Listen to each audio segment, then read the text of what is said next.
A very good morning and welcome to Good Morning Kenya on this 21st day of September, today being Entertainment Thursday, and we are here to ensure that we are going to make you have a good time as we let you know what is happening around the world of entertainment. And Mr. DJ Unique, the DJ, will be playing us some songs, as well as there are a lot of interviews that are going to be going down today, so you definitely do not want to miss any bit of this show today. Marie, good morning.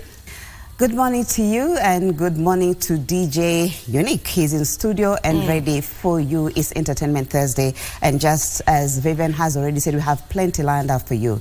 The news is up in a short moment, where we'll be bringing you up to speed with what happened in the last 24 hours. So if you missed the news last night, we have you covered. We also have business and sports to bring to you. So thank you once again for joining us. My name is Marie Ambo, and this is Good Morning Kenya. Do stay with us until the end of the program. So we want to start off where Kenya is exploring new areas of partnership with the Bill and Melinda Gates Foundation, including the digitization of government services and climate change projects. Now, speaking during the Bill and Melinda Gates Foundation's Goalkeepers 2023 forum that tracks the implementation of sustainable development goals in New York, United States, the head of state, that is President William Ruto, said the government is considering intensified agricultural collaboration with a focus on targeted interventions and agricultural practices that will enhance the farm productivity and boost farmers' incomes.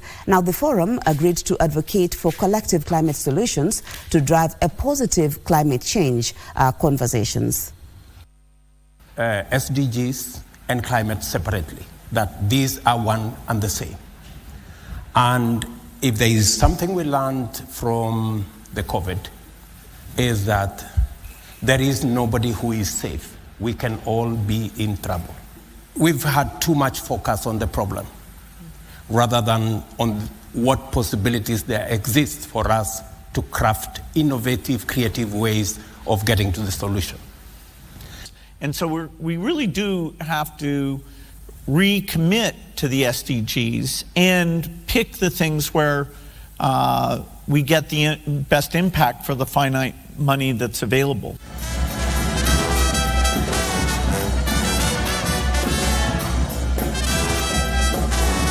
Back home, nominated Senator Gloria Oroba will be out of the Senate for the next 6 months after senators okayed her suspension. In a heated debate, senators adopted a report by the Powers and Privileges Committee, which recommended her suspension for failing to prove allegations of sexual harassment, corruption, and favoritism. The presiding speaker today will be the deputy speaker.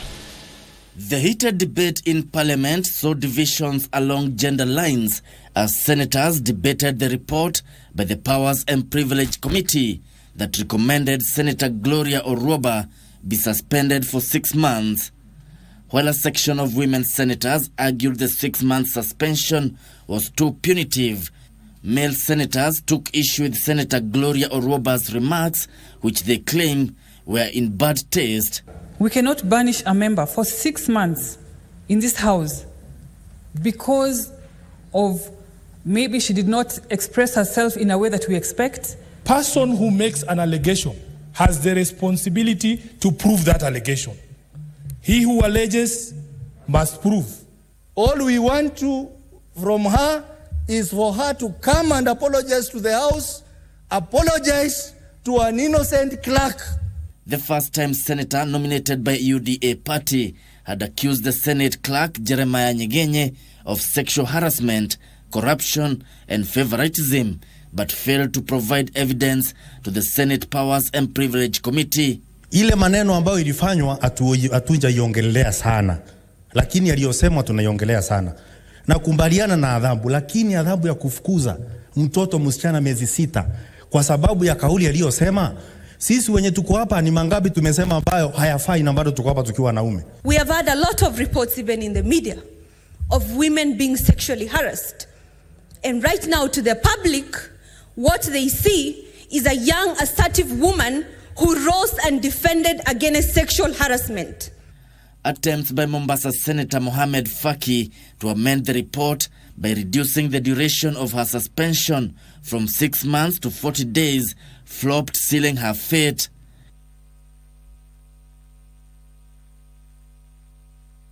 Kevin Washira reporting there.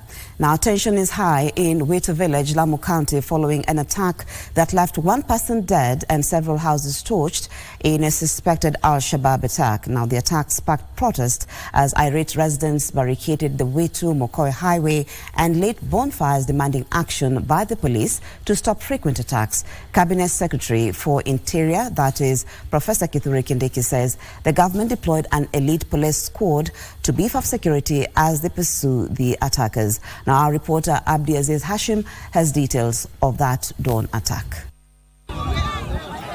A multi-agency team has launched a manhunt for suspected Al-Shabaab militants alleged to have attacked a village in Witho area, Lamu County. The dawn attack left several families out in the cold as their houses were torched while one person was killed. Na ilikuwa muda wa masaa ya saa 8. Ikawa watu wamekuja wakiwa wamejiami na mabunduki. Mimi nilikuwa kwa nyumba na watoto wangu 3. Huyu mama amebaki kabisa, huyu mwenye hapa ameuawa.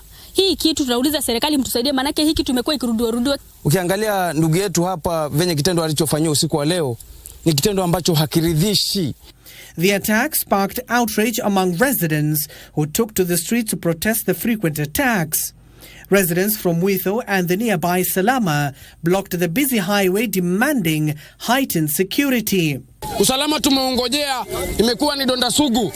Tumeteseka sana, tunalala msituni. Tungetaka kuomba serikali ikuje hapa ingililie ili at least hadi tunalala kwa nyumba kama wale wa Kenya wengine.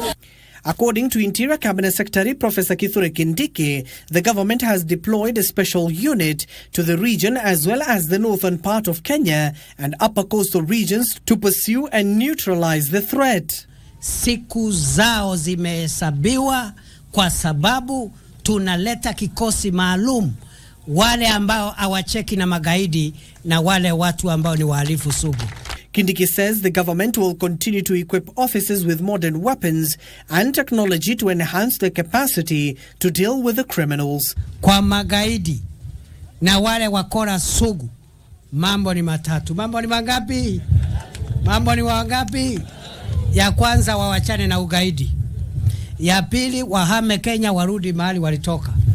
Kama hawataki kuachana na ugaidi ama kurudi mahali walitoka, tuwasafirishe ile safari ya mbali ya one way.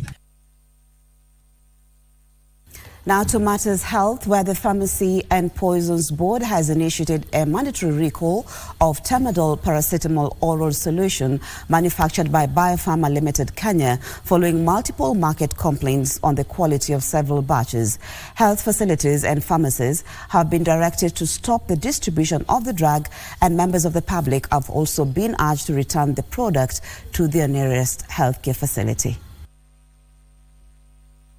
The Pharmacy and Poisons Board Chief Executive Officer Fred Theo says that Tramadol oral solution 120 mg and 60 milliliters manufactured by Biopharma Limited had failed the prescribed market authorization requirements.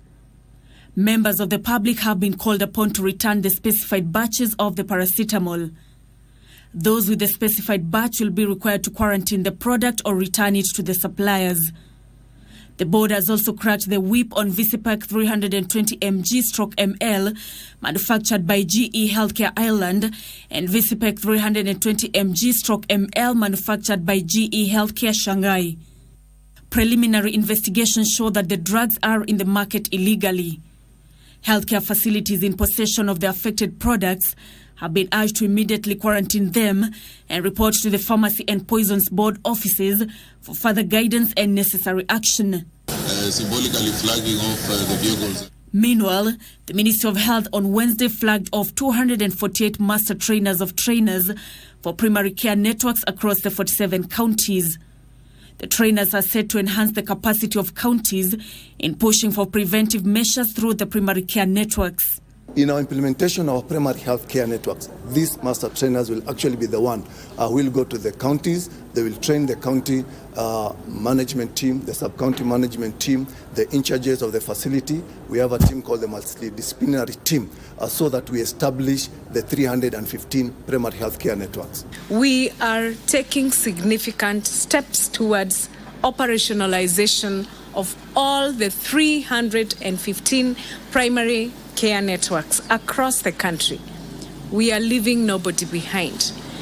As of now, we have 2 counties, that is Kisumu and Garissa, that have fully established the operationalized PCNs with ongoing rollouts in other counties. Now, the widow of the late Simon Kimani, the man who was on Tuesday found dead in a well alongside his mother, now says her husband may have been a member of a cult. Speaking to KBC Channel 1 on Wednesday, Mary Wanjiru alleged that her husband was introduced by some unknown men on one known to her, she says, one that insulted her, that is, for refusing to join the cult. Let's get the details of that story. Friends and family gather to condole with Mary Wanjiru, a mother of 3. Mary is mourning her husband Simon Kimani and her mother-in-law. The 2 were found dead in a 60-meter well in Ikino, Kiambu County on Tuesday. Mary Wanjiru says her husband left home on Monday and disappeared the entire day, only to be traced near Sasini's Kamundu Coffee Estate. Sijui na watu waliwaona wakiwa wamebebwa, wakafika na ni kama walikuwa wametayarisha hadi chakula jioni. Yule akatoka na masauti zake na huko alisikia nduru lakini hakutoka. Ati mama alikuwa anasema asaidiwe, asiudiwe. Alikuwa anasema Kimani usiniwe. She remembers Kimani as a caring husband who may have fallen victim to the doctrines of a cult. Atapatana na group, kama kuna group ya wababa wazee, nilikuwa naona mahusiano, lakini kule happen hata kuna mmoja alihappen na kaniongelesha vibaya, na nikamwambia sitaki kumwona na macho yangu. Mimi nikioga naenda kanisani, yeye akiamua kwenda kwenye ameenda, mimi sitamfuata. Na hautajua juu kama umetoka asubuhi umeenda shughuli, utajua umeenda wapi. Friends and relatives are puzzled by the deaths, and some are choosing to stay away from the media scrutiny. Those brave enough to speak do so discreetly. Hii shida imetushika, hata sisi tumeshikwa. Tunamwombea tu awe na nguvu, at least na tumeomba mwenye anaweza msaidia amsaidie juu ako na watoto 3. Wanjiru says she has been left devastated by the double tragedy and is appealing to well wishers to stand in solidarity with the young family. Sarafina Robi reporting there. Now, legislators are mulling over formulating a law to regulate the use of and sale and advertising of synthetic nicotine that come in the form of e-cigarettes. Now, the e-cigarettes, including vape pens, e-liquids and flavors such as shisha, are said to have increased in consumption and popularity, exposing youth and minor children to health harm and moral decadence. Now, according to the lawmakers, the e-cigarettes are classified as non-tobacco, hence lacking restrictions on use and promotion. Our reporter Kamcha Menza has details of the events that transpired in Parliament. Kenyans who consume e-cigarettes, including vape pens, e-liquids and flavors, those who sell and those who promote, may face restrictions if a motion in Parliament seeking its regulation in use, sale and advertising is put into a bill, adopted and becomes law. At least 20 million vehicles have used the Nairobi Expressway in the last 1 year since its inception. This is according to Expressway Chief Executive Officer Steve Zhao. Zhao says the road project has eased congestion and helped market Kenya as an investment destination. The 1-year anniversary of the expressway comes amid plans to create an exit on the expressway into the city centre. Pauline Nasimeu with the details. The Nairobi Expressway is celebrating its first anniversary since it was launched with a vision to ease congestion along the busy Nairobi-Mombasa highway. The multi-billion road project has played a major role in boosting the country's economy, creating job opportunities. The company has given us that privilege to work and also to do duties that are delegated unto us. I'm really happy for Moja to have given me that opportunity to be able to carry out and just do something that I love doing. And easing the movement of goods and services. It helps us avoid the traffic jam. It's much faster than when I was here 12 years ago. We used to stay here in the jam, unajikuta mpaka jioni. But today we can celebrate that this expressway, wow. Nairobi Expressway Chief Executive Officer Steve Zhao says Kenyans have embraced the use of the expressway. Up to now, after 1 year operation, the average traffic volume right now in working days has already reached to 65,000 traffic volume per day. He added that construction of a new expressway exit is underway that will connect motorists to the city centre. Right now we are constructing another exit, which exactly in the town centre, which is opposite of Parliament. The expressway has so far employed over 500 people. That's like between the youth, between 20 years to 30 years. As Belt and Road Initiative turns 10 years, its economic benefit has been felt by expressway users, easing transportation and creating job opportunities. Reporting for KBC Channel 1 from Lolongo, I'm Pauline Nasimeu.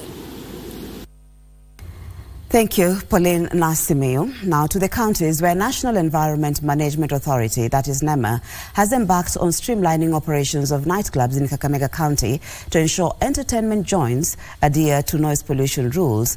Over 20 businesses have been closed for contravening the law and causing noise pollution. Now 20 people were arrested in entertainment joints where the noise levels were above the acceptable limits. More details in our county briefs. NEMA County Director Joseph Maniafu said they'll take action against all businesses that do not comply with the environmental laws and regulations. This noise has caused a lot of disturbance and annoyance to the people in that they're not able to have a remorseful night for them to undertake their activities. And therefore today we are doing an operation to the various nightclubs and churches in Kakamega County.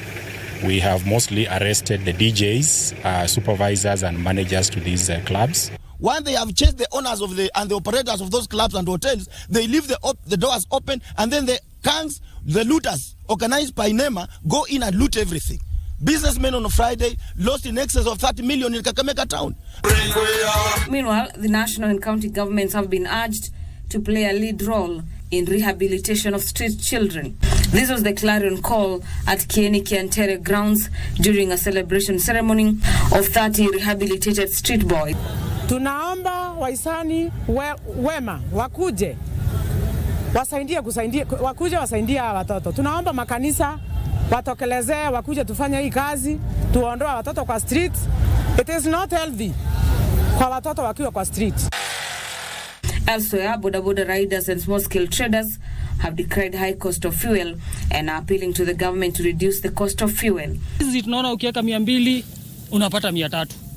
Ilhali mbeleni ulikuwa unaweka 200 unapata 600, 800. So imekuwa ngumu sana. Actually unakuta mtu anaenda na nyumbani na 300, 500. Wengine wanalipa nduthi. And a student from Nyanguru village in Nyakoe ward is stranded home owing to lack of school fees. She was admitted to Tom Mboya University. Josephine Osongo, who scored a C+ from Kanunda Mixed School, is appealing to well-wishers to assist her join the university. Niliitwa Tom Mboya. Nilifaa kureport date 4 but hadi saa hii niko nje. So mkinisaidia nitataka nisome. Saidie familia yangu. And former Migori Deputy Governor Mwita Mahanga has been eulogized as a man of unwavering honesty and integrity during his tenure in public office. Mahanga, who served as Migori Deputy Governor, passed away in September 9th and will be laid to rest on Thursday. That for the next 2 days, our flag should fly half-mast because we are mourning as a county. Establish culture. They establish organizational ways of honoring their departed. Let's look at business now, where the much-delayed bus rapid transit system has received a major boost after Kenya signed an 8.7 billion shillings agreement with the United States Millennium Change Corporation. The funding will go towards financing the acquisition of electric buses for the Thika Road line, also known as Line 2. Now, President William Ruto, who witnessed the funding deal in New York, USA, said the project will help Kenya deal with endemic traffic congestion within the Nairobi metropolitan area. The government is accelerating the establishment of an integrated, efficient, effective and sustainable public transport system under the Bus Rapid Transit System Master Plan. Nairobi has 5 million people during the day and 4 million at night.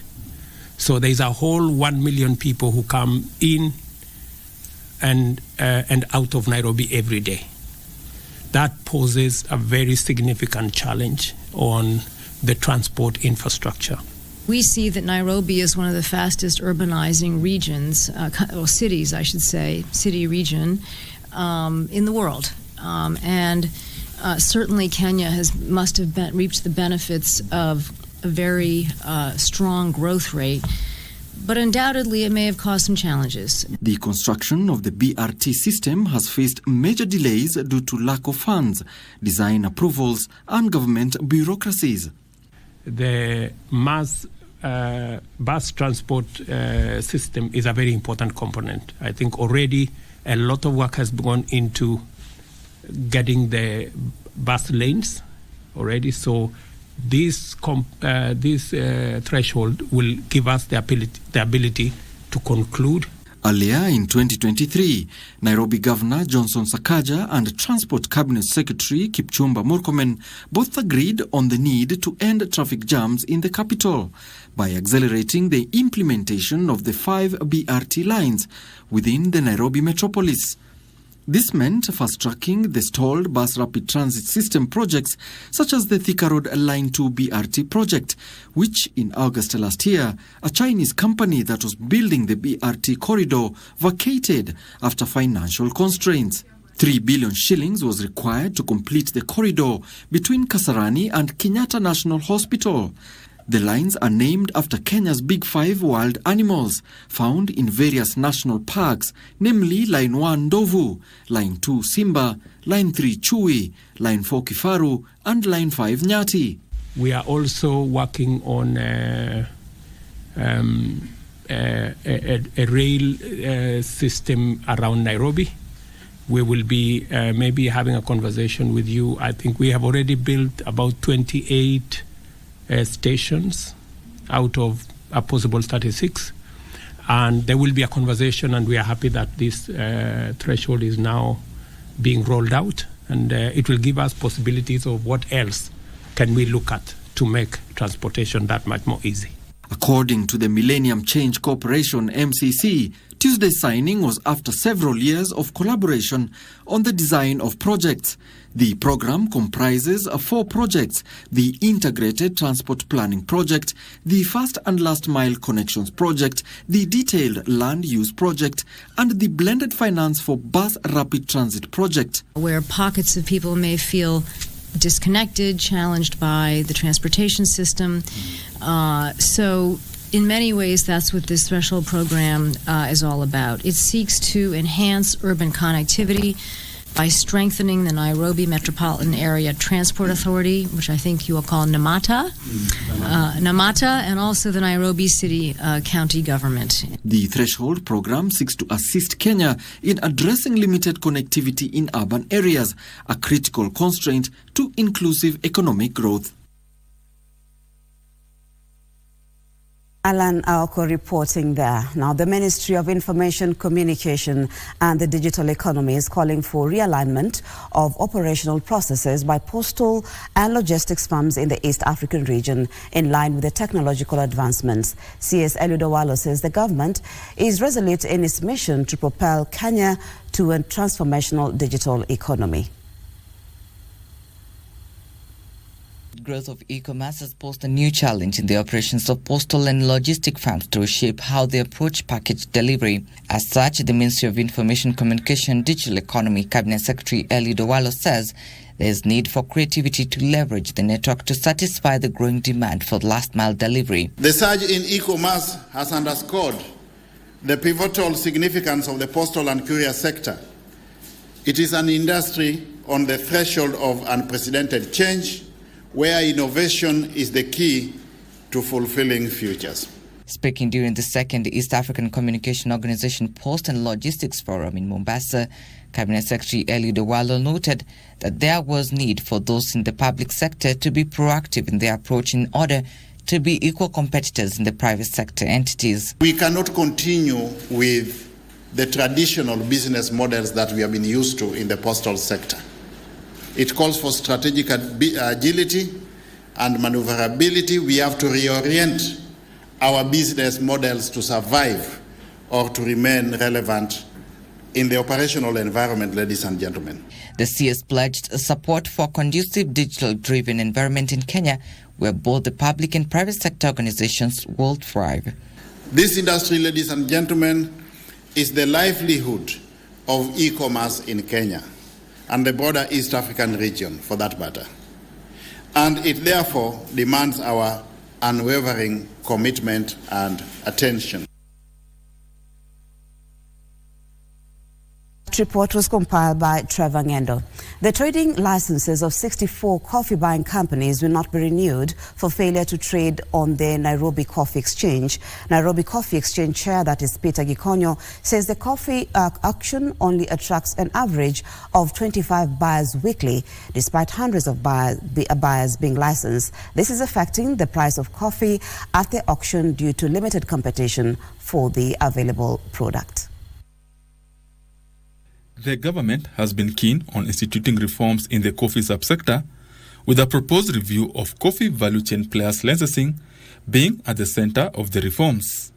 Reviewing of the coffee licensing regime, the government says will reduce in trading in coffee sales by reducing multiple licensing.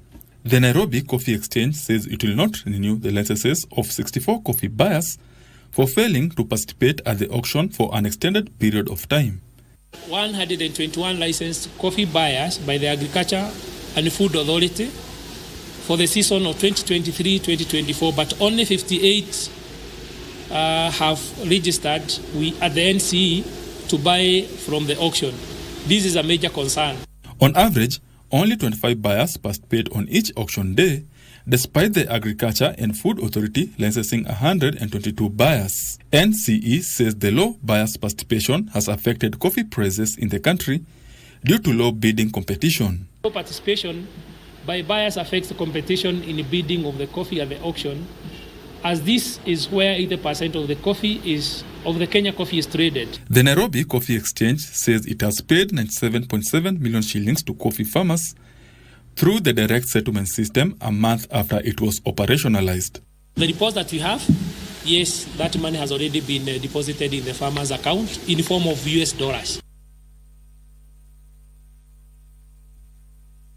A look at sports now, where the national women's soccer team Harambee Starlets have arrived safely in Cameroon ahead of their upcoming two-legged 2024 Women Africa Cup of Nations first leg qualifier against the host. Should Harambee Starlets emerge as the aggregate winners of the two-legged qualifier, they will face either Gabon or Botswana in the second round, scheduled between November the 27th and December the 5th, 2023.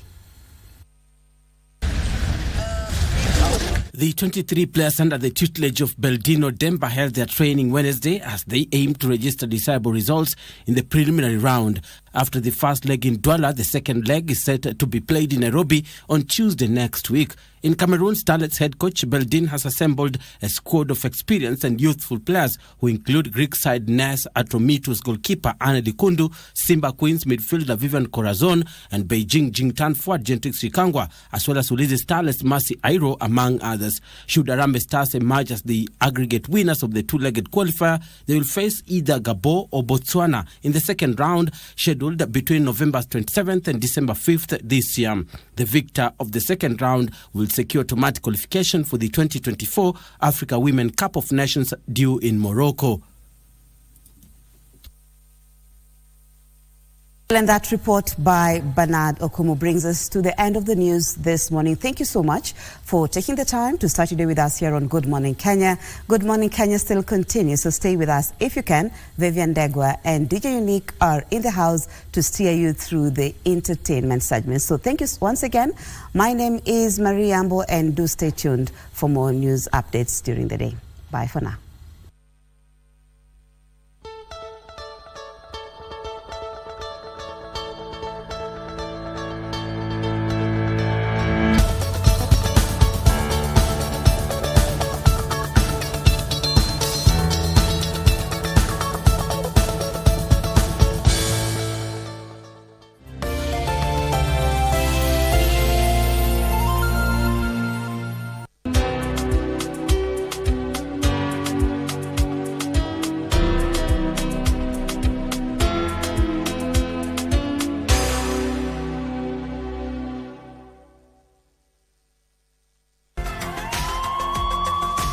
There is no wealth without health, and it all begins here.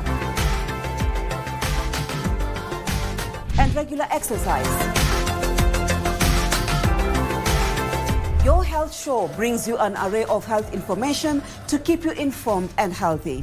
Real people and real stories. Kurasa wa wadi baada ya siku 2-3 nikapelekwa theater. Wakasema wametoa nyama upande wa nyuma. Walipopima hiyo nyama walipata ni kansa. Nasema wewe rafiki yangu sasa kwa huu umri ulio uko nao kama hivi unafanya na mama fumbo wewe. Uliyapata wapi wewe? Na mimi namwambia mimi mwenyewe pia na mimi nashangaa. Join me, Marie Ambo, from the laboratories to the theaters as we feature cutting-edge technology in healthcare diagnosis and treatment. Only on KBC Channel 1. It's a cocktail of emotions. The puns that cracks up the family. Greed that yields power and a hunger for success. Friends turn to foes. Survival for the fittest is the drive. Who are we blackmailing? But nothing beats the feud in a family where one disappears and another fights for the crown. It was not supposed to go this far.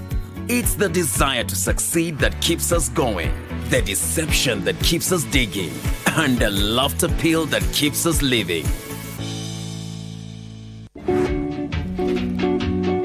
Naweza kuchapa mpaka nikupatie receipt. Mapa. Hapa bwana. Sasa hata umpi nafasi, kwani unajua nini atasema? Ploti ni yangu, karatasi mimi niko nayo. Ukija ukakuta ploti si yake, ananipatia karatasi fake. Anayo kunaendaga. Bwana karatasi? Baada ya ploti. How much? Acha nipatia. Unaacha kula ile unakula na nyamaji. Wewe hata uogopi mbele ya koti. Mzee wewe unakaa ni mkora wewe. No, si mimi, huyu ndio mkora. Huyu ndio alimpatia. Wewe unakula kwa conman na unakula kwa ule mwenye plot. Ndio kazi ya plot. This week on What's in Your Kitchen, we taste taita kimanga, steamed rice, and chicken adobo, courtesy of our guest cook, Dominic. We don't put chumvi because there is, this is our cooking stick. Okay. Now we use I don't take all. just one piece. Why?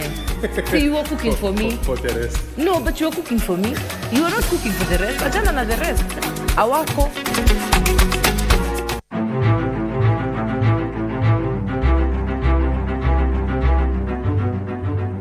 Pursuant to Article 126(1) of the Constitution, the Senate resolves to hold its plenary and committee sittings in Turkana County from the 25th to the 29th September 2023.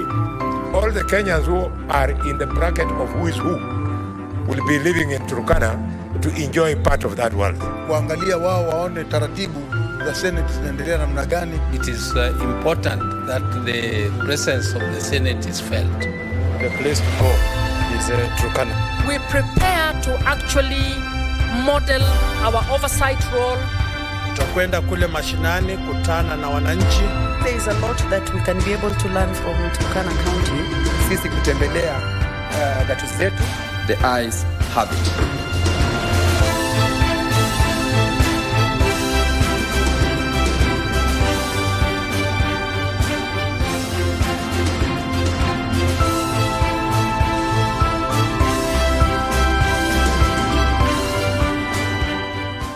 The Senate invites members of the public to meet and interact with their senators and follow the deliberations of the Senate.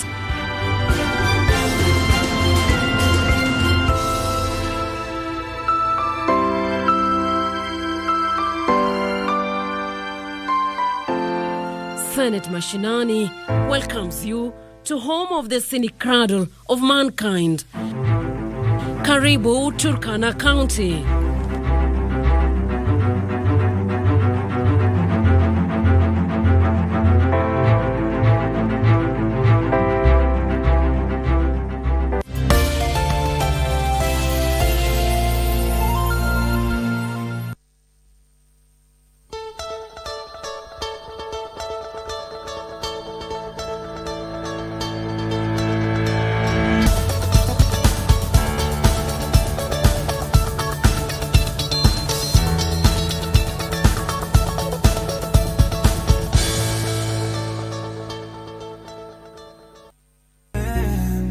I know that I don't text enough, but you're always on my mind.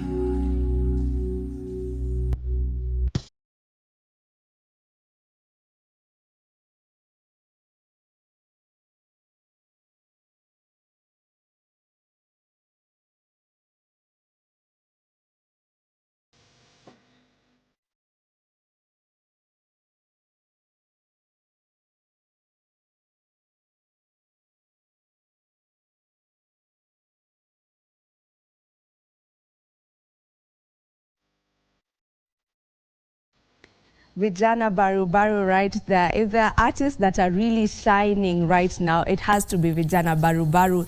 And their music is spectacular. Let me tell you, these guys and songwriting, hapa tu. WhatsApp group moja. I really, really love them, and just how now they're just stacking music after music after music. They have a new one. I hope you'll find it and play it for us. It's such a beautiful song. Well, Entertainment Thursday is here and it is happening right now. And I want to take you through what has been trending on the social media in the world of entertainment. And I want to begin with Bahati. Now, Bahati's a new song by the name Huyu has been taken down on YouTube, and it has been taken down due to copyright claims.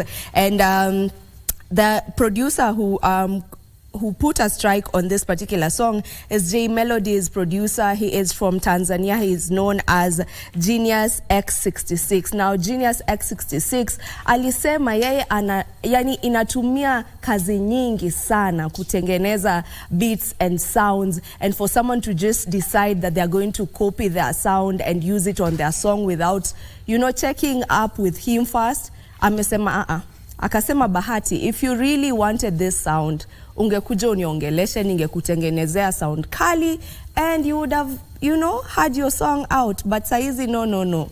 Anasema wa Kenya tumezoea. I don't know what you think about that. But unajua like hizi siku mazee kwa industries na wase wana sample sana. People are not going to ile origin, like just people are not just making their own things. Wanataka like somebody that come up na kitu then wanadandia. Unacheki.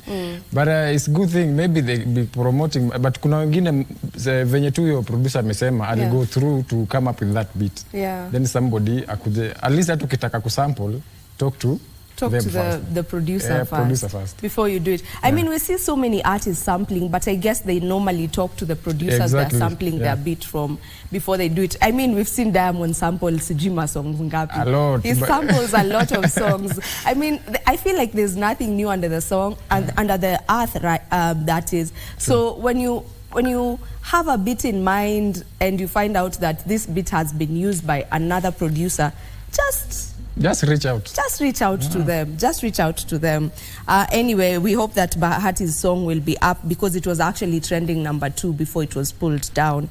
On to yet another story. Now we know Rosary. Now Rosary ni kama ameamua sasa ni yeye na Wakenya. Ni yeye na Wakenya. From the time that Calligraph Jones began that beef between Tanzania and Kenya, now Rosary decided she's going to run with it. And I love how she's thinking. I love her strategy because right now, you know, every Kenyan is just checking out her music, you know, and she's just released a new diss track aimed for the Kenyan rappers wote. They have been dissed by Rosary, and this time round she's done it with our language. So the diss track has Kikuyu in there, it has Luo in there, it has some Kamba in there, and it also has some Sheng. When you listen to Rosary, she does not sound Tanzanian in most of these songs, but apparently she grew up in Kenya. Kwa sababu Sheng yake si kama ya Tanzania, you know. So the diss track is out and I'm actually loving it. It's a good song. Do you feel like this is a really good strategy for her? For now I've seen hata ameanza kupata amegrow views zake for now. Since watu ile beef ameanza kugrow. She's decided to run with it. Okay, though she was still known, but wale ambao wako wanamjua saizi wamemjua because she's really running with this thing and I'm loving that for her. I mean, music is all about strategy. It's the music business. So for every business, you must have a strategy, and she's doing it right, if you ask me. Yet another story right here, Iyani and Major Okwankwa. They have a new song. It's not yet been released, but they teased it, and it is a good song. And I love the fact that it is speaking about issues that are going on right now. You know, things that we really need to be speaking out loud about, and that is mental health. You know, they have a song which is addressing mental issues, which is a really, really good thing. And I can't wait for that song to be out because I know it's going to speak to many people, a lot. You know? And when we have our artists not just sing about pombe, wanawake, you know, and they also sing about issues that are of importance to the youth and the general public. We love to see that. It's a good thing. It's a really, really good thing. Yo, wimbo ikitoka tu hivi unique. Nayo. I hope utakuwa nayo. And then I don't know what is happening and what is in the air because it seems like everyone is divorcing their spouse. From Hollywood, sasa hiyo hewa imefika Kenya. I don't know. It's such a pity. It is such a pity to see people who've been together for so many years calling it quits. And this is this story is coming from Kate Actress and Phil the director. We know them as this couple, you know, that, you know, a good couple wenye wanakanga tu wako tu sawa, but apparently things haven't been so good for them, and they are seeking divorce, and they are at the moment they are separated. But I love the fact that they're doing it amicably. You know, they're not awako huku wanatukanana and airing their dirty linen in public. You know, they just decided we will have to tell you guys because our relationship was public. And they felt like we'll have to let you guys know so that tuache speculations, I think hawa wako pamoja, they're still together. So they decided to just call it quits, and they let everyone know. Walisema wametuingiza kwa group chat yao kidogo alafu watatu exit. Just to let us know that they're not together. But Phil took to his social media and said that, I want to quote, he said, "Hii mambo ya watu wawili, but allow us to add you to our group chat kidogo so we can proceed with our lives bila story mob. Kate actress and I remain as friends, co-parents and business partners." True. So they're still friends. But wameachana. Mimi sielewi ni nini inafanyika hivi. Could you be knowing? Because I feel like so many people are just calling it quits on their marriages. But you know, sometimes huwezi jua the reason why people are good. Unajua, like kwa social media you inaficha a lot of things. True. Unaona? True. But behind the scene, pale kwa ground vitu zinakuanga different sana. Vitu ni tofauti. Yeah, vitu ni tofauti sana. So unapata wase they go through a lot. Now unaona, like mimi usema ukiona yenyewe this thing is not working out. Ni bora tu muagree you quit kuliko go ahead then unapata the moment muumizane bure in that process, unaona. Okay. So it's good kama ame put it out that they need to divorce. Yeah. It's cool. Sikia wewe vile una advocate for divorce. Hapana, si advocate. They have their own reason why. Okay, I get you.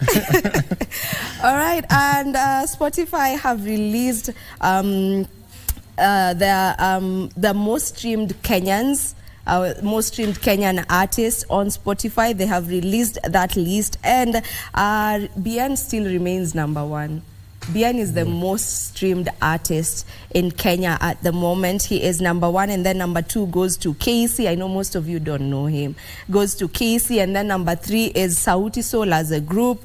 Number four is an artist by the name Eid Aziz, and number five is Zenia Manasseh. She is amazing. If you don't know about Zenia, please check out her music. There's Zenia Manasseh, and then there's Otile Brown. Alafu kuna Nikita Kering. There are a couple of artists on this list, including Bensol, Nyashinsky coming in at number 12. Akina wanaitwa nani wale? Wakadinali, I saw them wako huko number 18. So they released that Spotify list of the most streamed artists, and I don't know, what do you think about that list? Me venye iko tu me I just accept the way it is because na nikaona pia Kenyans pia they are working very hard to be on that list. Yeah. So I really appreciate them. Wanafanya kazi fiti sana. Okay, yeah. Another story that I've seen right here is it's a sad story actually, because there's one of the producers, one of the main Gengeton producers has just passed on. The producer goes by the name Byron, and he's passed on. I mean, this guy has produced almost all Gengeton music. You know, from Sipangwingwi to Pesandogo ya Meja to Kwaba, which is just the recent one by Akina Furthermore and Harry Craze, you know. And he's really contributed to the music industry, but unfortunately he's passed on. So condolences to all his fans, his family, and his friends. And finishing up on this...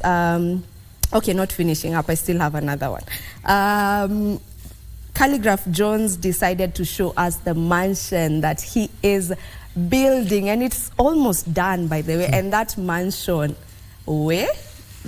Where? It is truly a mansion. It is such a big house. It is such a big house, and he just put it out there, you know, just to encourage someone else, you know, just to encourage artists that you can actually make money in this music business if you truly take it as business. If you truly take your music as a business that you're doing, then you can truly make money. Na hiyo nyumba iko hapo, it's looking really nice. You can check out that particular home on his Instagram. Alafu nikimaliza sasa, as we wind up, Willy Pose says that he used 2 million on his latest music video, which is called Original. Alisema alitumia 1.5 on the video and 500,000 on the audio. Umesikia ngoma? Yeah, nimesikia. Inaweza kuwa? Inaweza kuwa kulingana, because it's a very nice music, by the way. Yeah. Yeah. So ni ukweli.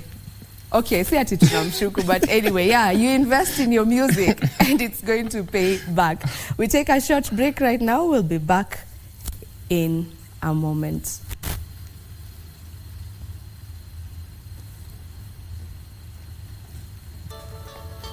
Okay.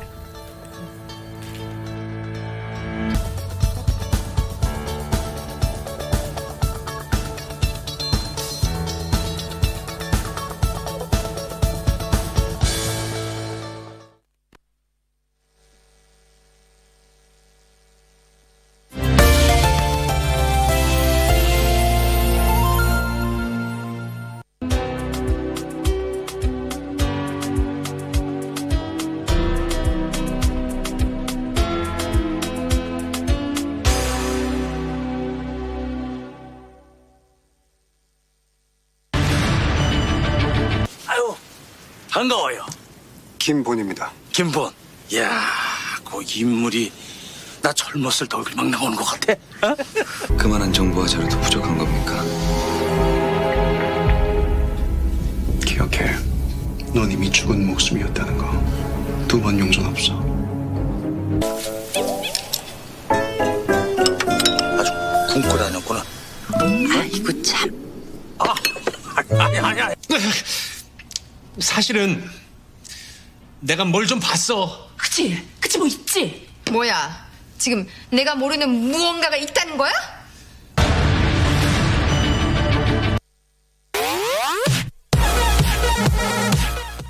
These are the moments we live for every Friday as we catch up with the world of football.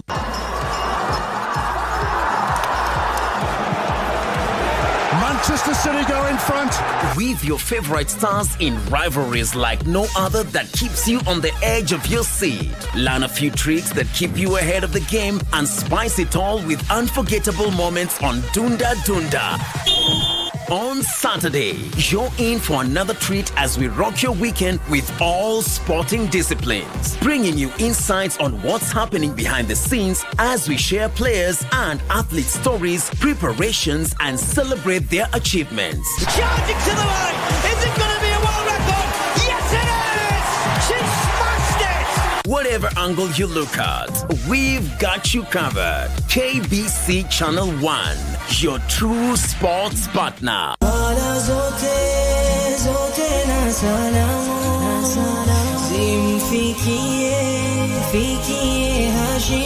Katika Qur'ani Allah Subhanahu wa Ta'ala anasema kuwa enyi mlioamini ogopeni siku ambayo mtarejea kwa Mola wenu. Yule ambaye atakayefanya matendo mazuri, akaswali, akajistiri, akafanya ibada inavyotakikana, basi ataona heri yake siku ya kiyama. Muhammad is and always will be the last and final prophet of Allah.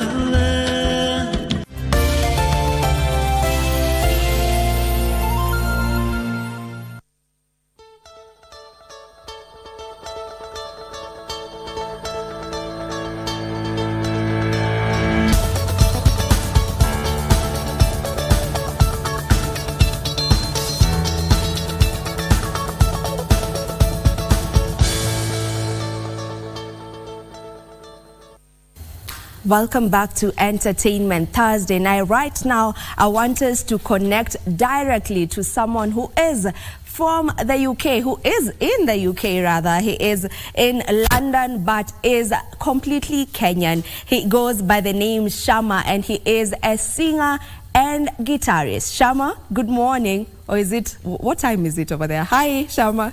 Good morning. It's 5:30 in the morning. Okay. So still dark, still cold, That's but we're pretty here. early. It's pretty early for you. How are you doing? Yeah, good. Niko sawa, tunaendelea. Weather iko vipi huko? Manake huku baridi, it's quite cold over here for us. Actually, kumekuwa na joto, but the last 24 hours, mvua imenyesha sana. Sana. All right. For the people who are getting to know you and meet you for the very first time, if I could just give you the opportunity to introduce yourself to us and let us know what you do. So my name is Shama. I'm a guitarist and singer who specializes in Swahili Rumba music and other styles of East African music. Some of you might remember me from when I was in Kenya. I used to run a big band called Orchestra Masika Africa, where we played Rumba music. And in the UK, I play Kenyan music, Congolese music, Cuban music, and similar styles of music. So that's what I do. You mentioned Orchestra Masika Africa. What happened to the group? You are the leader of this group. What happened? Why did the group get disbanded?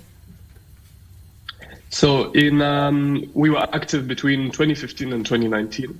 In 2019, I got some opportunities to come to UK and work and study. So I decided to take them. And, of course, sometimes when the figurehead is gone, keeping people together can get quite difficult. And of course, COVID happened.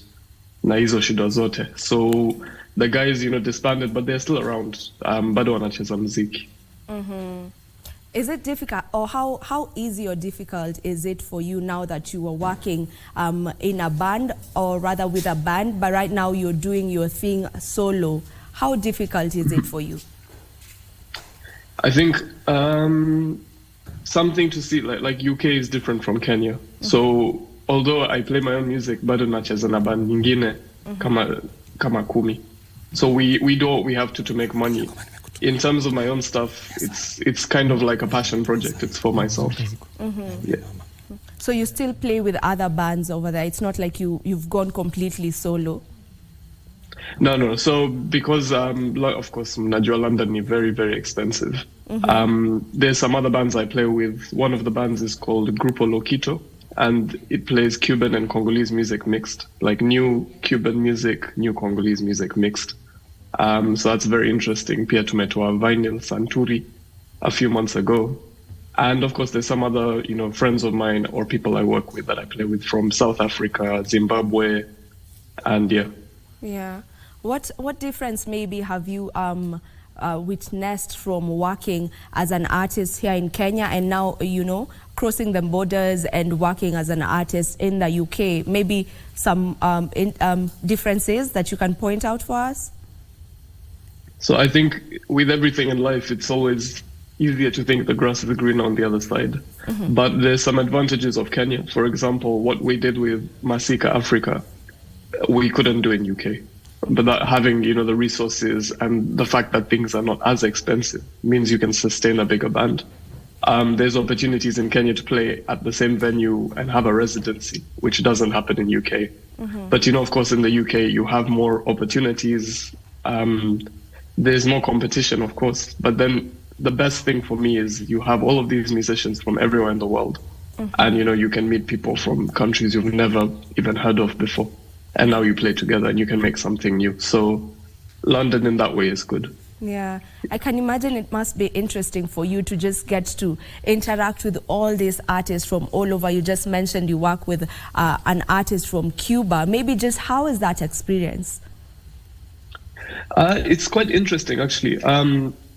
Something you realize as a musician, even though, people speak different languages or, have different people playing music.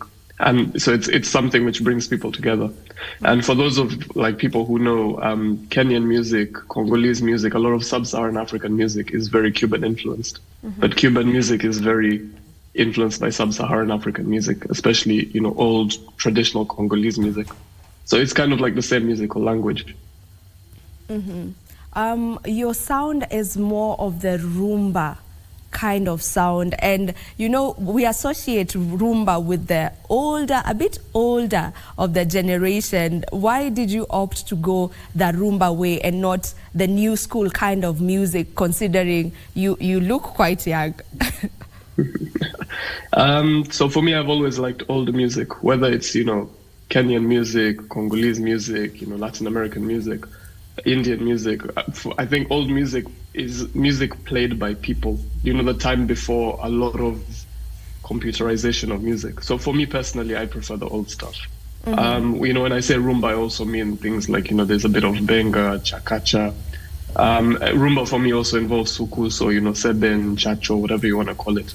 So that's just the music I like to play. But of course, I like, listening to everything. So you listen to even the genge tones? Do you enjoy genge tones? To be honest, I'm not very up to date with modern music, unfortunately. But I like music played by people. That's all I'm gonna say. If you were to get a collaboration from an artist living in Kenya right now, which artist would you go for? I want you to give me 3 artists from the 254. I've never actually even thought about that. There are some very interesting people. I don't know if you guys have heard of a guy called Yaba, or simply Yaba. Oh yeah, Rumba Kane, yeah. So I've worked with him quite a lot with the record label Bengatronics. They're doing some fantastic stuff. I heard earlier you mentioned Idaziz was on the streaming charts. I think he's fantastic singer, very good musician. And I'm very drawn to a lot of the musicians in the coast, actually, in the coast and in Western Kenya. So, yeah, that's where I would place my bets. Yeah, you just mentioned Eid Aziz, and he's actually on the Spotify list of the most streamed Kenyan artists. So yes, he is a good artist for sure. You have a new EP out. Let's talk about that. It's called Leo Ni Leo. Tell me about this EP. How did it come to be? So some of the songs in there, I've kind of been sitting on for a long time. I write music, but I don't release a lot of music like most musicians. So we write many things. We can write 1,000 songs and then release one. So there's actually a friend of mine who was on the EP. He's the guy who plays the percussion and the cajon, which is the box, you sit on and you hit. And so he comes, as a friend of mine. We've worked together for a few years. He comes over to my house and says, teach me about Kenyan music. And so, of course, I'll show him things. And he says, teach me songs. I want to hear your songs. And so I showed him one song and the second song. And, we decided, why don't we just make this into a little album or an EP? So I wrote a few more songs. And then it kind of became this whole journey of Kenyan music through the acoustic guitar. So there's different, you can hear chakacha in there. There's a bit of benga, a bit of rumba. But the whole thing for me as well is music with a message.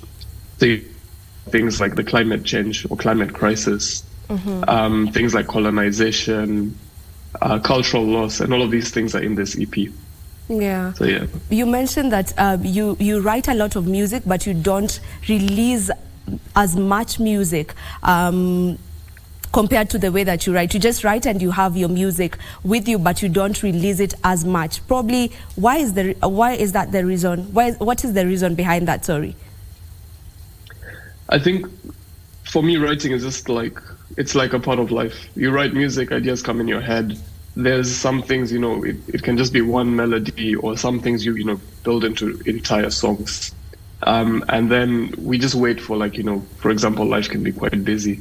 Right now I'm studying my master's as well. So it's finding the right time when you can sit down and you have the money as well to say, okay, I can sit down, write this music, refine it, and then take it to the studio. Yeah.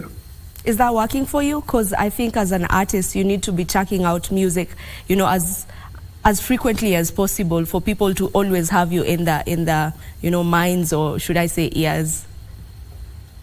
So it's an interesting thing because before, if people look through my Spotify, I have some older music which sounds different. And I used to do the same thing of, okay, I need to release a single every 3 weeks, whatever. The reality is in music, becoming very unhappy, because for us music is an art, but for many people it's become just like content, like social media, that you scroll through it, you see it for 5 seconds and it's gone.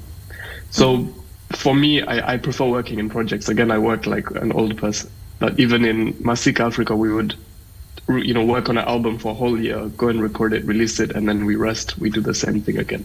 So for me personally, I prefer that, but I'm not trying to be in the commercial market. I just do this for myself now.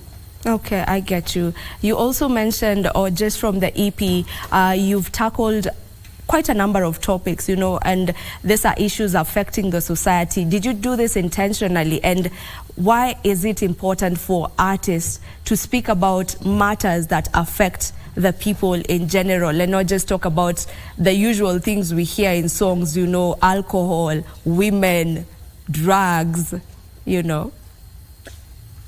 I think, of course, everyone can sing about what they want to sing about, and what they feel like is accurate and reflects them.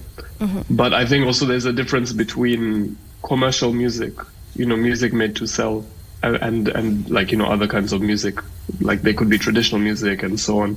For me, of course, I believe music is very powerful, and I think it's very, very important to respect music and to put the right message. Especially now, we're living at a time where the world is happening, or things which are not happening, which should be happening. And I think it's important as musicians for us to address that. How long did it take you to put together this body of work? Actually, it was very quick. So because I had, we made the decision almost overnight. And when I make a decision to work, I work very quickly. So I was in Kenya in April to do some research. I came back in May, June, July, everything was done. So all the music was written, recorded, rehearsed, released. And now we have some performances for it coming next month. Okay. Have you worked with other artists on this particular EP? So this EP is under my name, but of course, you work with so many people to make music happen. So the main person who I started this with is the guy who plays drums with me. His name is Sam Peroli, and he's Portuguese. And then I involved another friend of mine called Tawanda Manika from Zimbabwe, who played the bass. And then, the guys producing it, there's a guy called Ernesto from Venezuela. The guys doing the video, mixing, mastering. There's so many people involved in the project. So, yeah.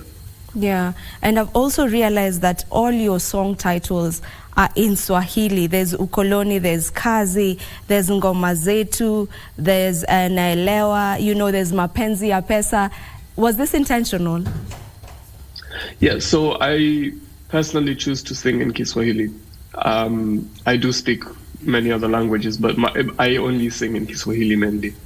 And that is, intentional. I think everyone is trying to sing and mix languages, and, it's fine for anyone. Everyone can do, what they think is right for themselves. But at the same time, I think, the entire world is starting to sound very similar, that everyone wants to sing in some kind of English. Everyone wants to do something sounding like Afrobeats because, of course, we're musicians and this is our job. So we do need success to survive.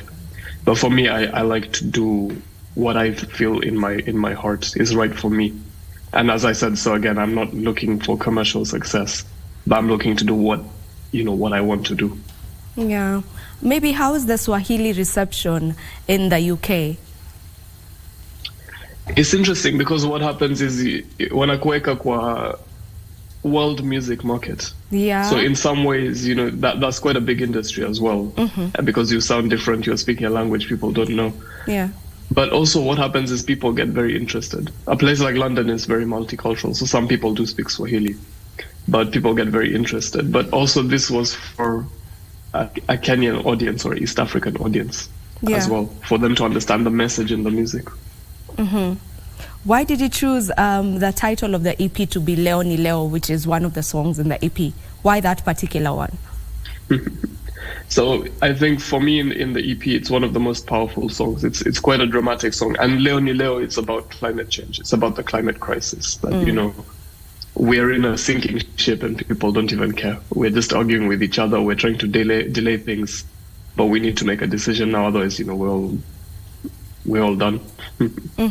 I agree with you on that. I want to know a bit about the song Naelewa as we wind up with this interview. What is Naelewa all about? So Naelewa is actually a song I wrote about 3 or 4 years ago. And I even recorded it, but I never released it. Naelewa means I understand. And it came from a conversation with a friend of mine. So of course, you can see me ni Muhindi. And with Indian people, especially in Kenya, I think there's a lot of generational trauma that people are forced into business, education, whatever, whether they want to or not, and it brings you through. But it comes at the expense of, your own dreams.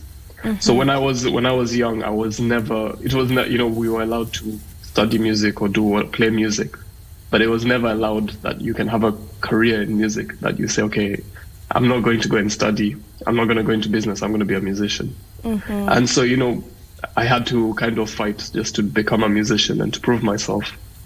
And then, eventually by good luck or by whatever it may be, we started becoming successful with Masika Africa. We were earning a living. We were on the news, the radio. And then suddenly those people who told me when I was young, you can't do music. You have to go and get a real job.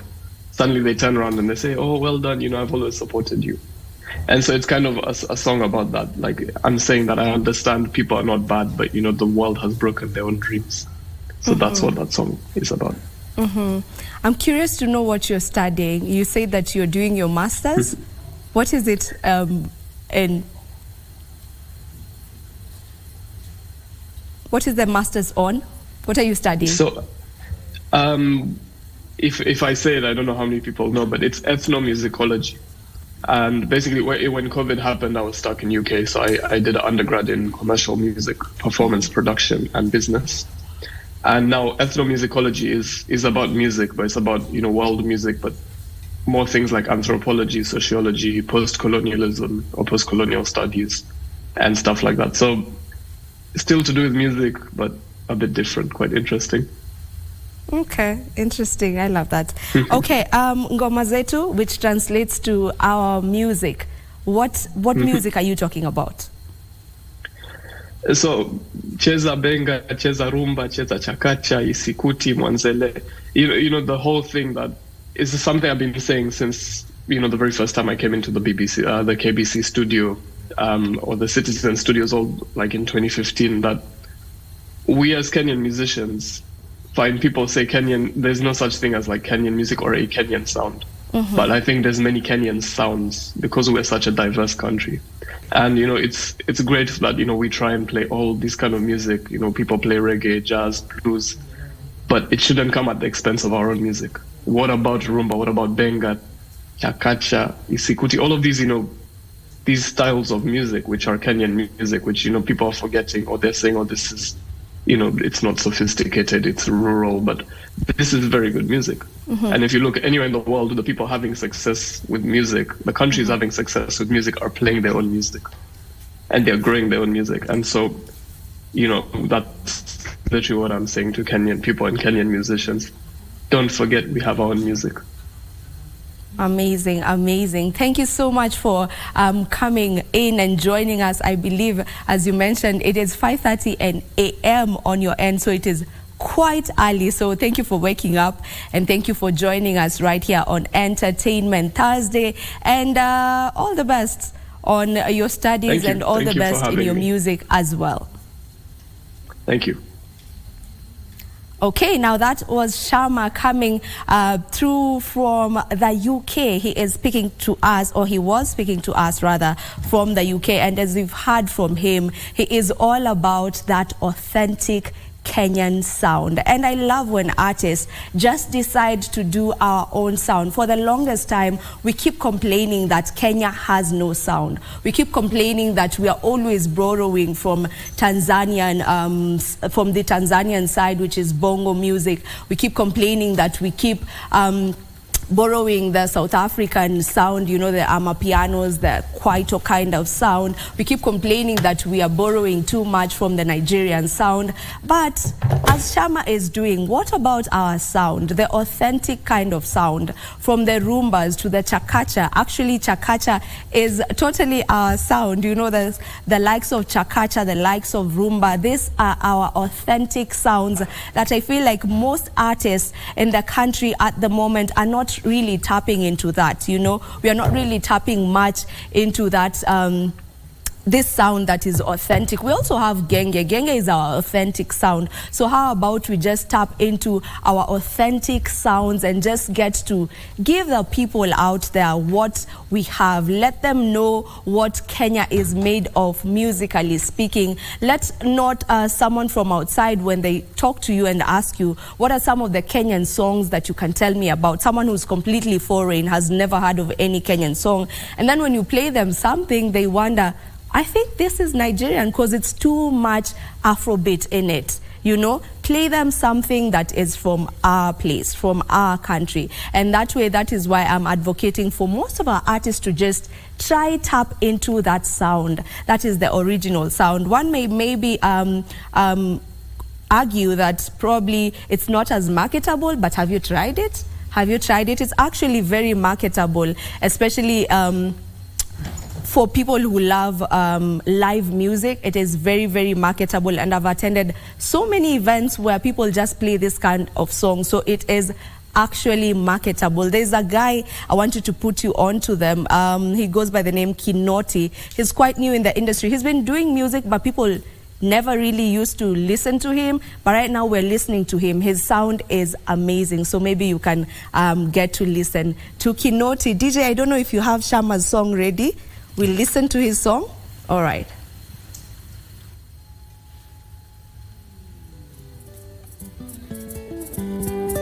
Tribute to Franco Luambo Macchiati. Mario.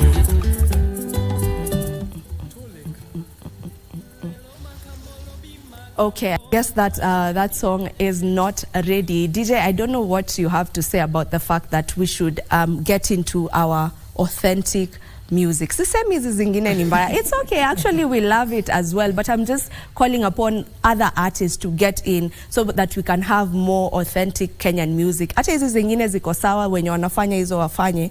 But we have more artists who actually give us the chakachas, the rumbas, you know. What do you think about that? Yeah, true. Actually, hata mimi nasema like artists wajitokeze tu wafanye. Unajua there's other people who relate with those rumbas, unaona?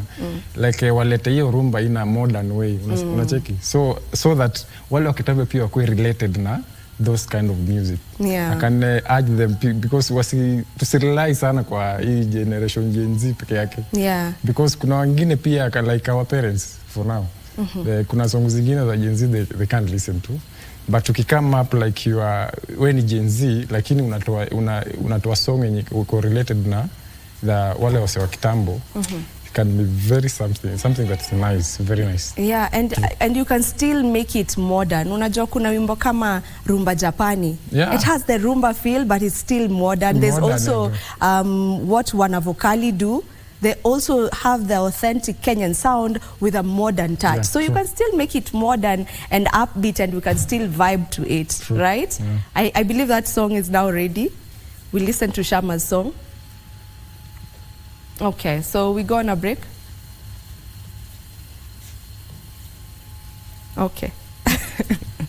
All right. Entertainment Thursday still continues, and we would love to get to hear your feedback on what you feel about this particular topic. That I can actually go on and on this topic. But Pia, DJ, there are artists who complain that when they make this kind of songs, you don't play them. DJs don't play them. Why? You know, when you go for shows, you don't play this kind of music. We do play them. It will depend on the event pia. Unaelewa? Because these songs we cannot play them in every event. Unacheki? But nikienda kwa event that we require such kind of music, I have them. I will play them. But not every event not every event. So. But I believe that's the case with every song. So watu watoe tu hizo ngoma. There's a market for every kind of genre. Kind of music, yeah. Okay. Msiogope kutoa music, just release the music. Itapata market yake vizuri sana. Amazing. Yeah. Let's listen to Shama's song.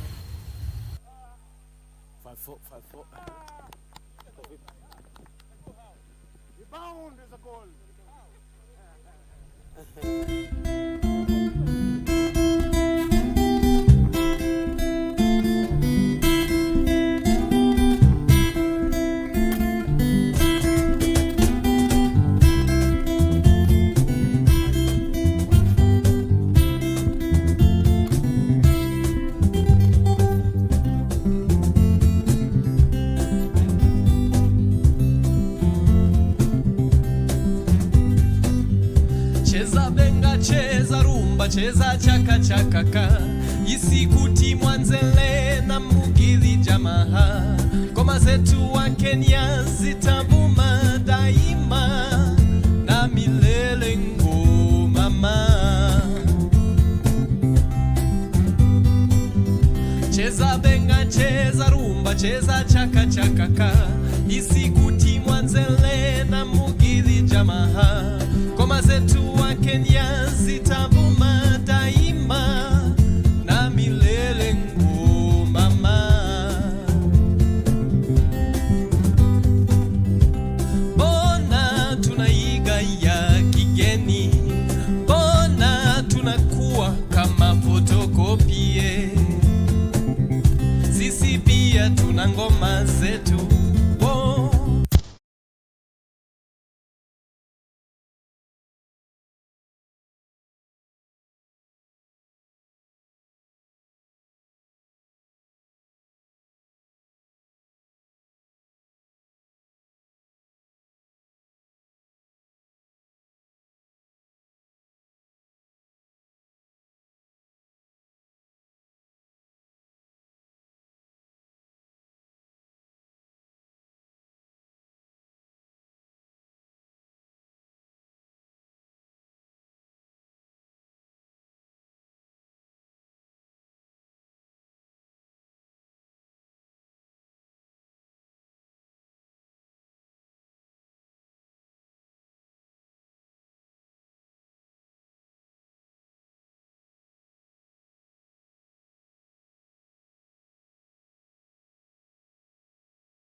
Okay, and we are back. Thank you for staying with us. Now, this being Entertainment Thursday, you will have to agree with me that aside from music, the other thing that really entertains us as Kenyans is football. And there's a game that is happening right now, that is Laisa FC versus Bunge FC, that is taking place at the Police Sacco Stadium. And our reporter, Bernard Okumu, is on standby. Let's head over there. Well, thank you so much, Vivian Degwa. And as indeed you've mentioned, we are at the Police Sacco Stadium, that's in South Sea, where as you can see just behind me is a match going on this early morning. That's between Bunge FC against Laisa, and of course Laisa being a team from Karen, and Bunge FC basically using this championship for this particular friendly match as part of their preparations for the forthcoming assignments. They are expected to take part in an invitational tournament that's in Russia, but most of immediate one will be the East Africa games, which will be sometimes later this year. That's in November in Rwanda. And of course, while Laisa just using it is a team that's majorly composed of former Kenya Premier League top tier players who are now just using it as part of to keep in shape as well as to maintain their fitness basically. But of course, with me here I'll be speaking to Mombasa Senator Mohamed Faki Mwenyehaji, who is also Bunge FC today. Mwenyehaji, asante sana. Yes, good morning. Karibu KBC. Thank you very much. Yes indeed. And labda katika michuano hii ama Bunge FC tuelezea hususan wanajiandaa katika mashindano gani? Bunge hivi sasa tunajiandaa kwa michezo ya mabunge ya East Africa ambayo safari hii itafanyika kule Rwanda. Kila mwaka huwa tuna michezo ya mabunge ambayo inafanyika nchi tofauti za East Africa, within the East African community, na hii inasaidia kutuleta pamoja sisi kama wabunge na kubadilishana mawazo juu ya vile ambavyo sheria zinavyotungwa katika mabunge yetu. Kwa hivyo hii michezo mbali na kutuleta pamoja, pia inatupa fursa ya kubadilishana mawazo juu ya hali za sheria kule ambako tunakwenda, na vile vile pia vile ndugu zetu wanavyofanya kazi zao katika mabunge yale.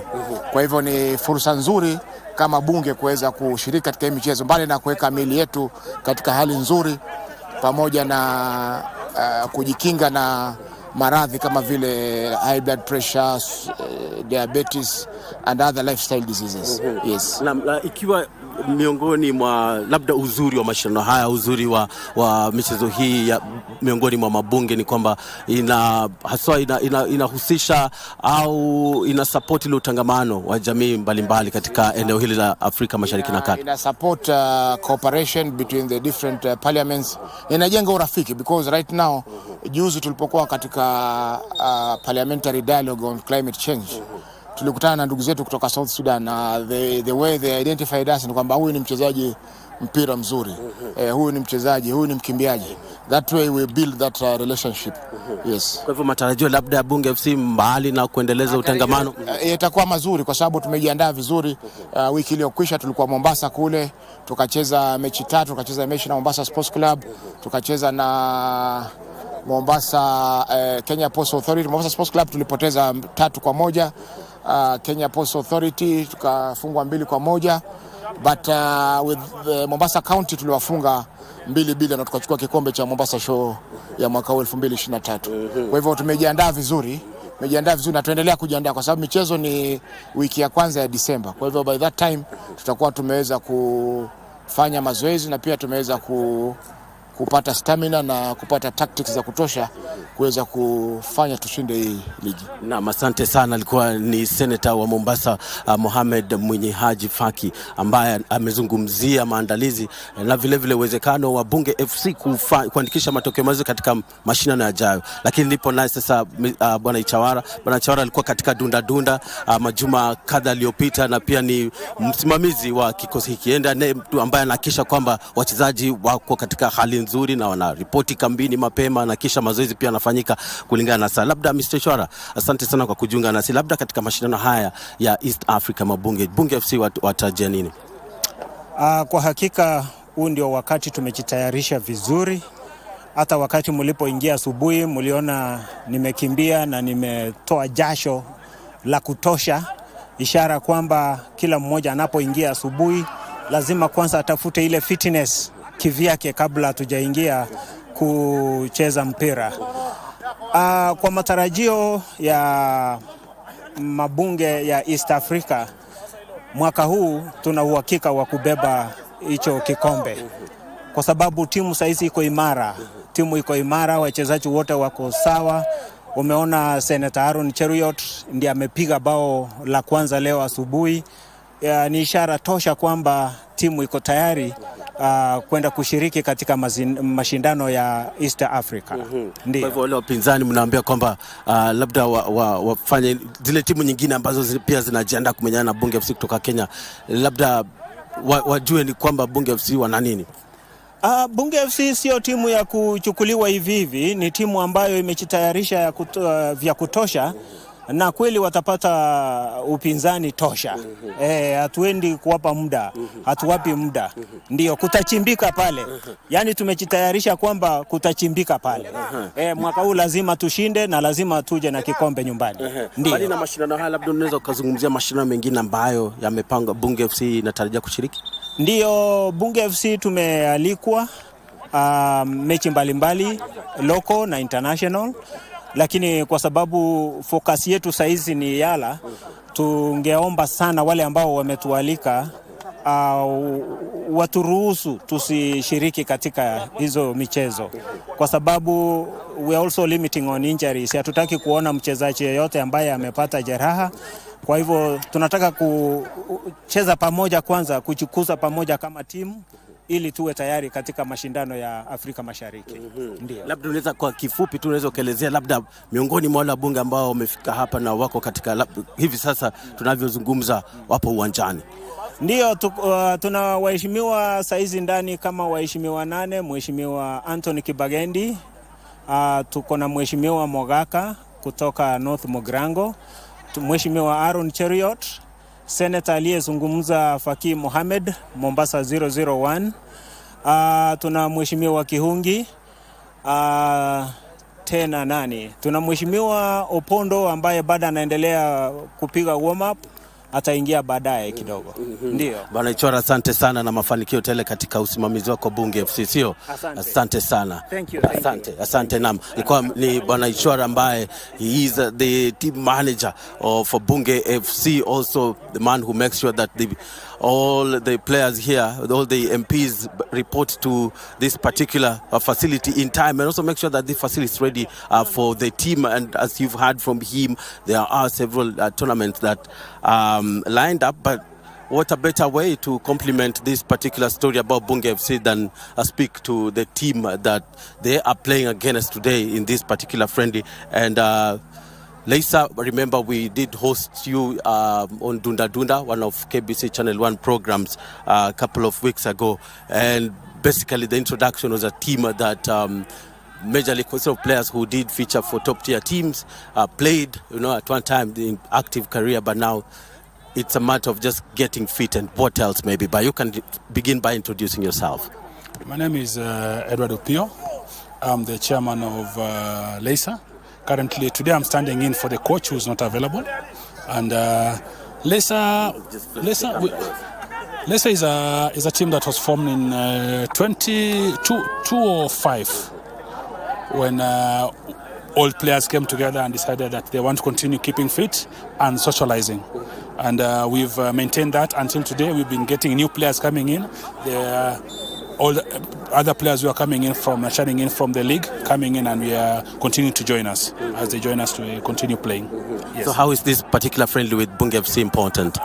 Today, this is a networking. For us, it's a networking game. Apart from keeping fit, for us is networking and playing. Some of the players in Bunge play for us.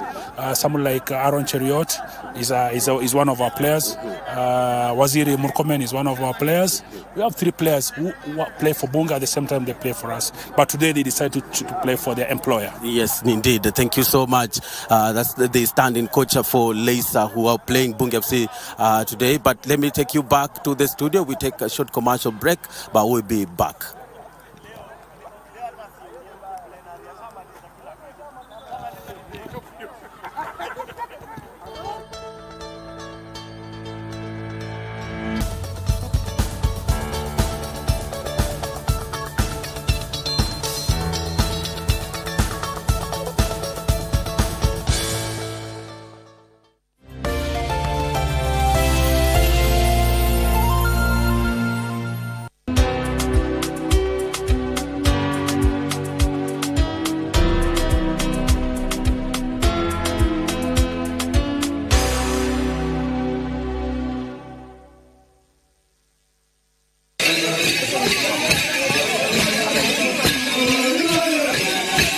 Serikali ya kaunti ya Turkana ya kualika kwenye kitovu cha utamaduni cha Ekales, eneo la Lodwar, kwa makala ya 7 ya tamasha ya utamaduni wa Turkana na utalii.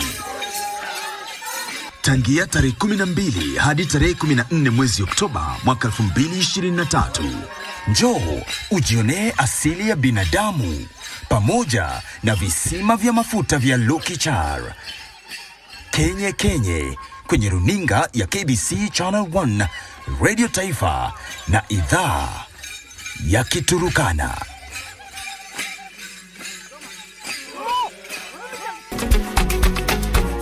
This week on What's in Your Kitchen, we taste taita kimanga, steamed rice and chicken adobo, courtesy of our guest cook, Dominic.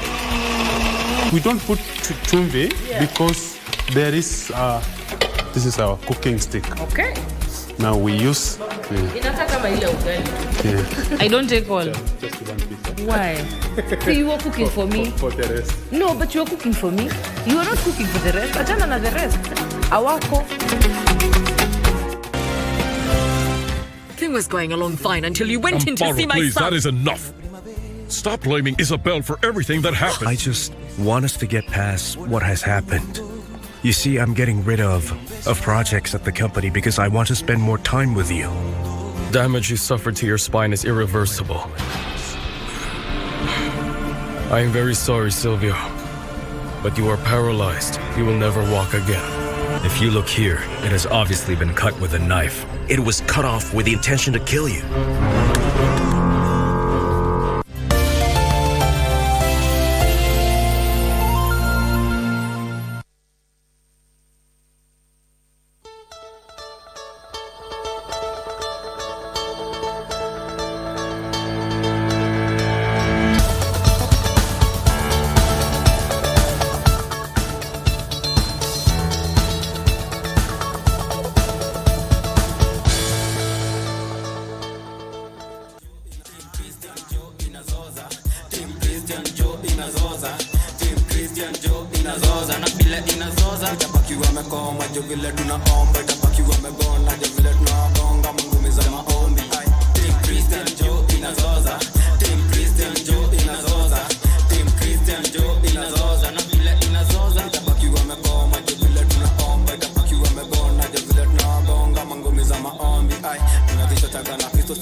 Zoza mpaka kanisani. Watu wanazoza mpaka kanisani. Our guest in studio today is Snappy King. He is a gospel artist. Snappy, welcome to the show. Thank you. How are you feeling this morning? Feeling great. Uko fiti kabisa? Niko fiti kabisa. Munazoza church? Kabisa. Hebu niambie kuhusu ngoma. Lazima tuzoze. Hebu niambie kuhusu this music that we've just listened to. What is the name of this song and just tell me a bit about it. Hii ngoma inaitwa Nguvu za Maombi. Si kuzoza peke yake, tunazoza kwa maombi. So tumekaa kujua that muziki, yani maombi iko na power ya kila kitu. True. Yes. So mkamua, you know the beat, it's such a a danceable beat actually. It's such a danceable beat. So which producer did you work with? Na nilifanya na producer mwingine anaitwa Young Swiller Records. Yeah. Haujapata any kind of like how do I say it? Haujapata any kind of conflict kinda with this kind of music, maybe because in a sound kind of secular, if I may say, but the words are not secular. I agree with you. Umepata any kind of watu ambao wana try kukuvuta because of the song? Hiyo ni vita nimepigana nayo sana kwa sababu watu wana misjudge yani hiyo ngoma. Wanasema that ati hii ni watu nikaa gengeton si gengeton. Inatupatia kaveve kazoze.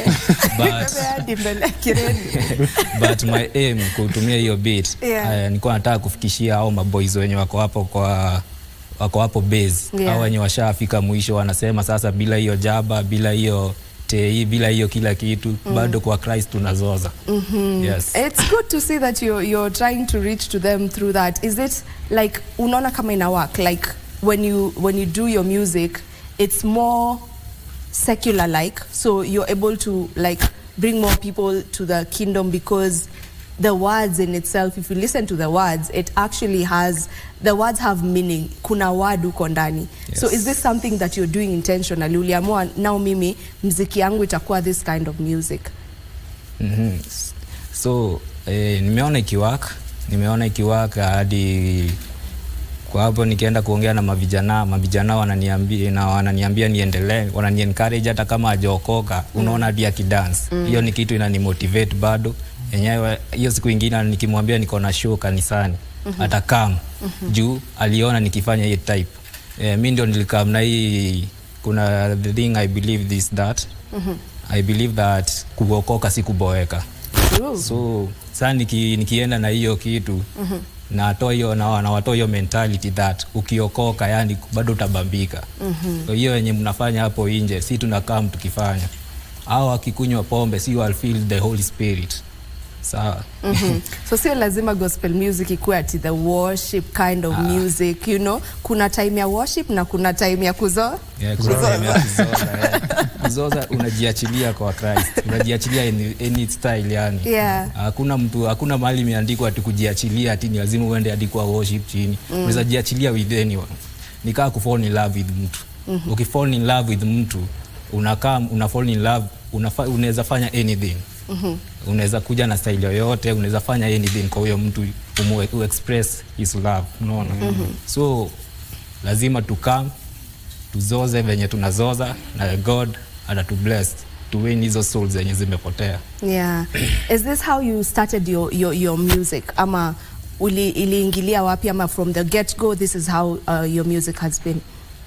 From the first, hiyo ni kitu nilikuwa ndani. Nilianza nikiwa mdogo, so nilikuwa nikitaka kufikia mavijana. Ministry yangu ni ya mavijana hao wenye wamepotea. So nikaandika ngoma. Inspiration yangu ilikuwa tu ya ku reach out to mavijana. Yes. Unique, uko na swali? Naona ni kama there's something burning. Of course, karibu sana Kapi. And huyu si Kapi bro. Huyu ni Snappy. Snappy. Zinafanana. Snappy, karibu sana. Now, in your journey of music, hizi challenge gani umego through, maybe ukafika mahali ukasema nyewe, like have you ever had a challenge ukaona nyewe like you can't like go ahead with music like? Ziko challenges mingi. First nikianza nilikuwa na hii yenye nilikuwa naogopa kutokea kwa watu. Nilikuwa na low esteem. So nikitaka kufanya kitu naogopa. Nikitaka kudeliver yenye iko ndani yangu naogopa. Hiyo ndio the biggest challenge. Na wakati nilikam nikasema sasa enough is enough. So ikabidi nianze sasa muziki hapo ndio. Na another challenge is that ni mado. Ni pesa yani, unataka kwenda studio, unataka kupromote music zako, unataka kutoa video mzuri. So hizo ndio challenges zile main zenye zimeni boost. Yenye zimefanya nimeenda chini yani. Umeongea about confidence, which is something that is I feel many people may be having a problem with that, or rather wanapata tabu ya kukua, wanaweza kusimama mbele ya watu and just to express themselves and all. What maybe would you tell someone who's watching us right now na anasema okay, hata mimi hapa paliniko niko na shida ya confidence, you know, I can't really stand in front of people, I can't really express myself as I want to. Wewe sasa juu sasa overcome hiyo challenge ya kukua na confidence with yourself, what would you say to them? Unaweza muongelesha tu yule ambaye ana watch pale. Kitu ya kwanza yenye niliona ikiwork kwangu, kitu ya kwanza ni kujikubali venye uko. Usijiunderrate. Tunaitama kuunderrate. Ukijiunderrate venye uko, hauwezi deliver venye iko ndani yako. So hii body yetu ni temple of God. So ukikam ujikubali venye uko na uende ufanye kenye God ameweka ndani yako. I believe kila msee kuna ile kitu God amemwekea ndani yake. So ujikubali venye uko na God atakuuse. All right, back to your music. How do you go about writing your songs? My inspiration ya music yangu ni kitu calm. Leo nikikam iniambie leo nataka niongele kitu kuhusu kitu fulani, inakam. So kitu ingine yenye inanimotivate ni kuongelesha mavijana. I like interacting with people. So niki-interact nisikie mama vijana kenye wanadai, God ananisaidia na andika hiyo ngoma. Yes. From the song that we just watched, you were performing in church. Yes. So do you get to perform elsewhere or you just perform in church, and how do you go about your performances? For now na perform in church, na perform kwa studios kama venye nimekaa hapa, na perform pahali yani, but kwa God yani. Nataka kuonesha bado kwa Christ yani kuna kila kitu, unaweza fanya kila kitu. Siwezi enda nje, siwezi enda kando sana na kwa Christ. Bali kuna reflect Christ yani. Actually my next question was on, kwa sababu wewe sasa your music is to like bring the people back to God, you know, winning souls back to Christ. Yes. That's why unafanya ngoma yenye una feel ina relate na the younger people, yes. The younger generation quite loudly. Does this mean that if you were to be asked to go play at a club or in a club, would you go? Because kazi yako ni win souls. So wale ambao wanafaa wawiniwe wako katika, you know, kule in clubs and all. So would you go? For now sija decide kuenda. Time ikifika niende ni win hizo soul bahali pengine nitaenda, lakini kwa saa hii na meja na church, niende pale kwa base hapo kwa base wakichana muguka hapo niongee nao, hivyo ndio I win souls. Okay, so unawapata tu pali wako, uwafuati uende club and huku nje tu. Okay. Yes. All right. Could you give us an acapella if you don't mind? Yes, Kufiti? Yes, aya, tupe acapella kiasi. Team Christian Jo inazoza. Team Christian Jo inazoza, na vile inazoza itabaki wamekoma, jini tunaomba itabaki wamegona, vile tunawagonga mangumi za maombi yo. Team Christian Jo inazoza, Team Christian Jo inazoza, na vile inazoza itabaki wamekoma, venye tunaomba itabaki wamegona, venye tunawagonga mangumi za maombi yo. Okay, yes. Okay, you've done collaborations. Yes. Talk to me about some of the collaborations that you've done and how you go about picking who to collaborate with. First, kwa hii ngoma yenye imekuwa, hii nimefanya na mjamaa mwingine anaitwa Stopper. Yeye ndio tuna encourageana na yeye kimuziki, tulijuana na yeye kutoka utotoni, so tumegrow na yeye, tukajua sasa tukashikana yani. Tunasemanga ati nishike hii mkono na nishike ndio tukue strong. So tumefanya na yeye Stopper mahali yako na kupiga shout out kwako. God akubless sana, tumeshikiliana sana. Yes. So you've just worked with Stopper peke yake? Stopper, kuna mwingine tumefanya naye anaitwa Roman. Yeah. Big up. Yeah, so unapika aje nani kuwork naye kwa music yako? Kitu ya kwanza kenye inafanya ni pick msee ni people with the same vision. Hawezi chukua mtu hivi, lazima mkuwe na same vision, same goal. So hata yeye goal yake ni kufikia hao maboys. hata ukimcheki kwa vida kona rasta anafikia hao maboys hao wenye kona rasta waoneshe kwa kulea rasta bado unaweza lea rasta na ukuwa umeokoka. Yes. Wewe unapanga kuweka dread? Hapana. Umekataa haraka. Hiyo style yangu ya nywele sasa. Okay, where can people find your music? Watakupata wapi? King, YouTube, kila pahali, Boomplay, kila pahali, yani Facebook, IG, Snappy King, but kwa YouTube ni Snappy King _King. Snappy _King. Yes. Last word maybe? Kila mahali, last word. Yeah. Mimi nataka kubonga na hao watu wenye wanaanza, wanataka kuanza. Mimi nataka kuambia anza mahali huko, usijiandarate na God atakuinua.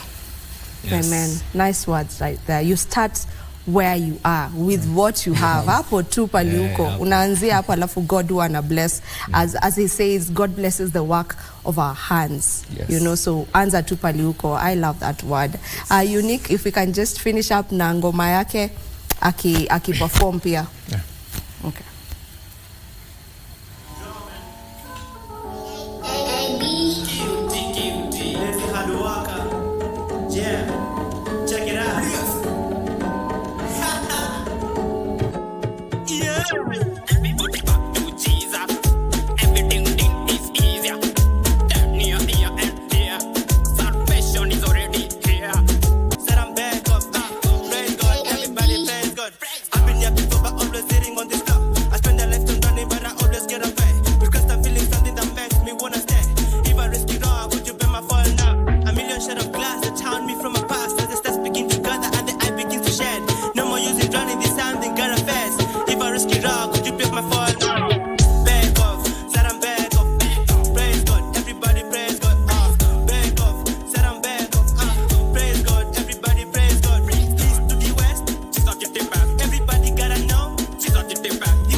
There is no wealth without health, and it all begins here. And regular exercise. Your Health Show brings you an array of health information to keep you informed and healthy. Real people and real stories. Kurasa wa wadi baada ya siku 2-3 nikapelekwa theater. Wakasema walitoa nyama upande wa nyuma, walipopima hiyo nyama walipata ni kansa. Nasema wewe rafiki yangu sasa kwa huu umri uko nao kama hivi unafanya na mama fumbo wewe. Uliyapata wapi wewe? Na mimi namwambia mimi mwenyewe pia nashangaa.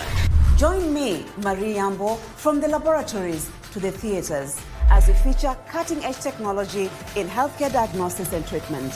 Only on KBC Channel 1.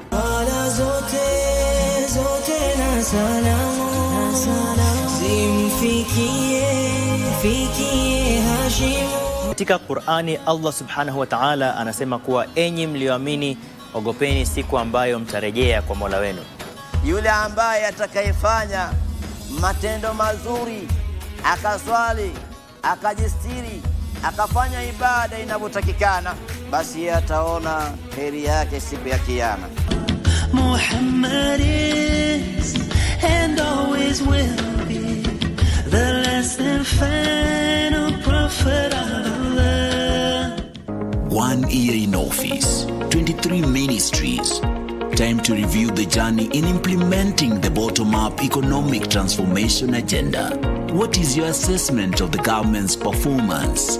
Will they ace the performance test? Tune in to KBC News at 9 p.m. for the government scorecard.